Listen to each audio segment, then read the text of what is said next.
दोस्तों, आज बिजली या करंट की हमारे जीवन में कितनी अहमियत है ये शायद बताने की जरूरत ही नहीं है, क्योंकि आज हमें हर छोटे से छोटे और बड़े से बड़े काम के लिए इलेक्ट्रिसिटी की जरूरत होती है। रोजमर्रा की जिंदगी में मोबाइल, लैपटॉप चार्ज करने से लेकर लाइट, पंखा, मोटर या बड़ी बड़ी फैक्ट्रियों को चलाना हो, इलेक्ट्रिसिटी आज रोटी, कपड़ा, मकान जितनी जरूरी हो चुकी है। लेकिन इलेक्ट्रिसिटी का आविष्कार आखिर हुआ कैसे? क्या लोग इसे पुराने जमाने में भगवान मानते थे या कोई जादू? आज की इस वीडियो में हम आपको बताने वाले हैं बिजली का आविष्कार या खोज किसने किया और कब किया, और दुनिया को पहली बार इलेक्ट्रिसिटी नाम का तोहफा कब मिला। तो बने रहिएगा वीडियो के अंत तक हमारे साथ। कुछ इन्वेंशंस होते ही ऐसे हैं जो दुनिया को बदल कर रख देते हैं, और बिजली की खोज भी इन्हीं में से एक है। और हाँ, एक बात और, बिजली की खोज हुई थी, आविष्कार नहीं हुआ, क्योंकि बिजली पहले से ही दुनिया में एग्जिस्ट करती थी। जैसे आग की खोज की गई, बिल्कुल उसी तरह। जैसा कि हम सब ने विज्ञान में पढ़ा है, ऊर्जा यानी एनर्जी कभी खत्म नहीं होती, बल्कि एक रूप से दूसरे रूप में कन्वर्ट होती रहती है। इलेक्ट्रिसिटी की खोज में कई बड़े बड़े वैज्ञानिकों का योगदान रहा है। बिजली की खोज किसी एक वैज्ञानिक ने नहीं की, जबकि इसकी खोज के बाद कई वैज्ञानिकों ने पीढ़ी दर पीढ़ी इसमें सुधार किया और इसे बनाने के नए नए तरीकों को इन्वेंट किया। लगभग 600 ईसा पूर्व एक महान साइंटिस्ट थेल्स ने पता लगाया कि कांच या अंबर के टुकड़े को रेशम या बिल्ली के बाल से रगड़ने पर उसमें एक ऐसी पावर आ जाती है जो अपने से हल्की वस्तु जैसे कागज के टुकड़े को अपनी तरफ आकर्षित करती है। लेकिन उस थ्योरी पर ज्यादा ध्यान नहीं दिया गया और कुछ लोगों ने तो इसे काला जादू तक कह दिया। बाद में थेल्स ने इस पर काफी रिसर्च की और उनको ये समझ आ गया कि जादू नहीं, साइंस है, क्योंकि अंबर को ग्रीक में इलेक्ट्रॉन कहा जाता है।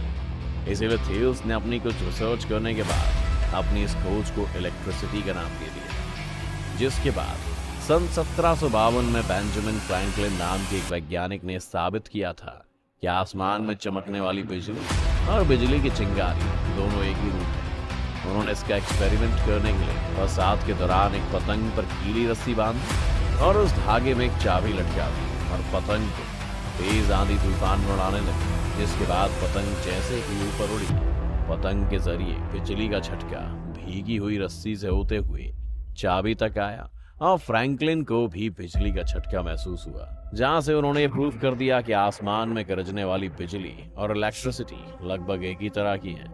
अपनी जान को जोखिम में डालकर आखिरकार उन्होंने खोज कर ली।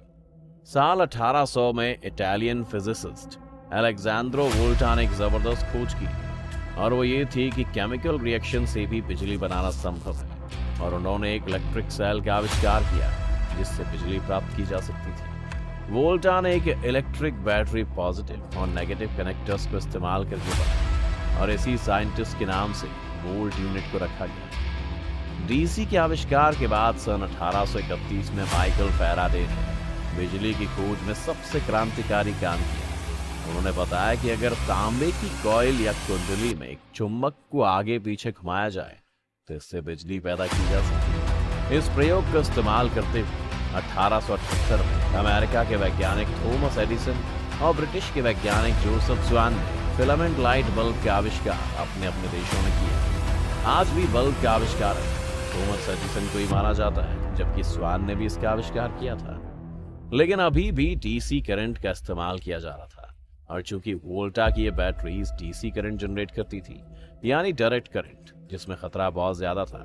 साथ ही साथ इसमें सबसे बड़ी कमी ये थी कि डीसी करंट को 2 से 3 किलोमीटर के एरिया में ही ट्रांसमिट किया जा सकता है। इसी वजह से जहां भी बिजली पहुंचानी होती थी, उसके हर 3 किलोमीटर के एरिया में प्रोडक्शन हाउस बनवाना पड़ता था। चूंकि एडिसन की कंपनी में एक और महान वैज्ञानिक काम करते थे जिनका नाम था निकोला टेस्ला, और टेस्ला को डीसी करंट की सारी कमियों के बारे में पता था, और वो एसी करंट के ऊपर काम कर रहे थे।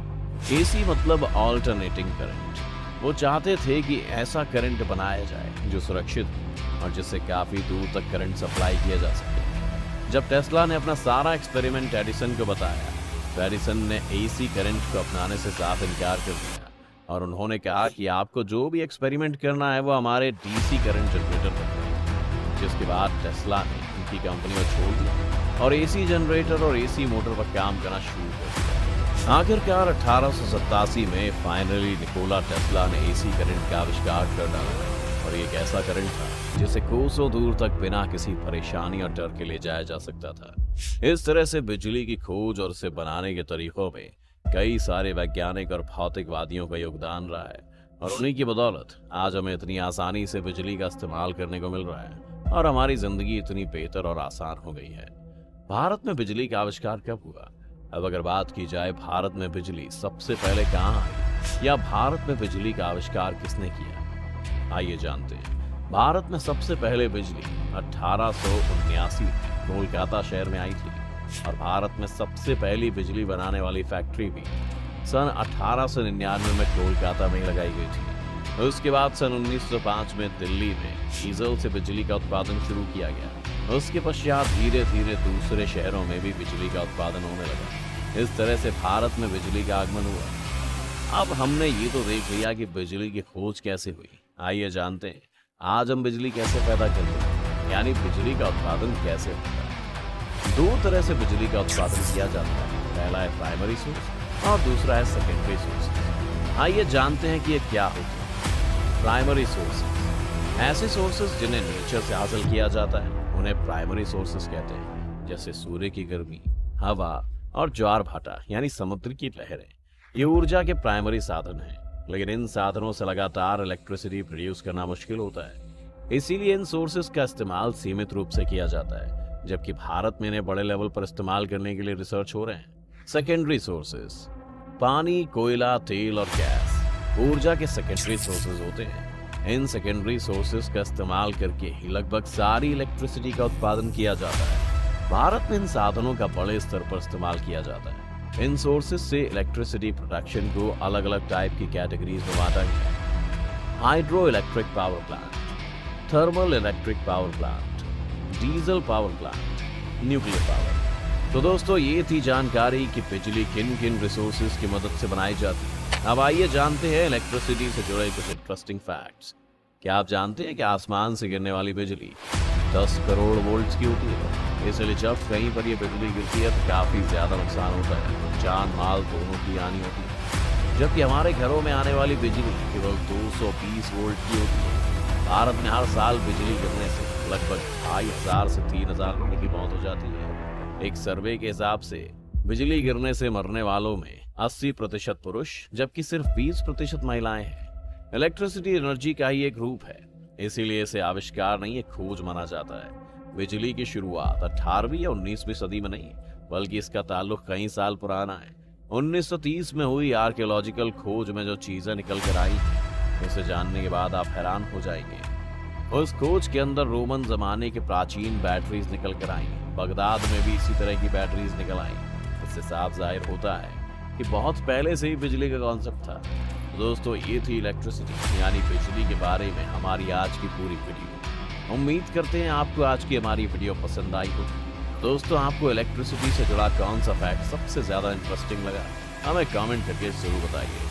अगर वीडियो पसंद आई हो तो वीडियो को लाइक और शेयर जरूर करें।